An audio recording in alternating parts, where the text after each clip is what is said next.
Hi, America. So as I'm doing this business thing, I've realized that simplifying everything in your life is the best way to keep your sanity. I mean, I work full-time, I'm running this business, and you know, I've got a family that I want to make sure I spend enough time with, and so simplifying everything in my life is my main goal right now. And that also pertains to my gear. So in recent weeks, I have sold the gear that I just don't use anymore. And one of those items that I'm going to sell today is a handheld gimbal. Now the one I've been using is the Landpart HHG01, and it's meant for your smartphone or GoPro. I just don't need it anymore. So before I get rid of this gimbal, I wanted to do a comparison video between a handheld gimbal and a Glidecam. But first, a montage of relevant footage.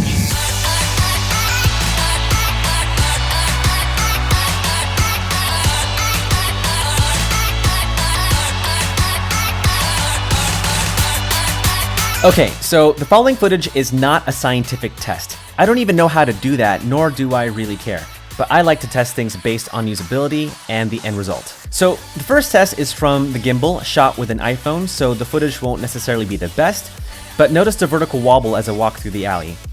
Now each gimbal will vary depending on its mechanics and software, but for this particular gimbal, it's not really the smoothest. Here is the footage again, but this time using Warp Stabilizer from Adobe Premiere Pro. It's definitely an improvement, but you can still notice some wobble. Next up is the Glidecam. The one that I use is the Glidecam HD 1000, which was recommended to me by Devin Graham himself. It does require some practice to get it right, but once you get the hang of it, then the results are amazing. You'll have to forgive me because I didn't balance the Glidecam properly, so the footage won't be the smoothest, but already it's a lot smoother than the handheld gimbal I used earlier. Here is the footage again, but this time with Warp Stabilizer. Again, there's definitely improvement, but if you balance the Glidecam properly, then you won't actually need to use a Warp Stabilizer or plugin to smooth out your shots. And here's some footage to prove that.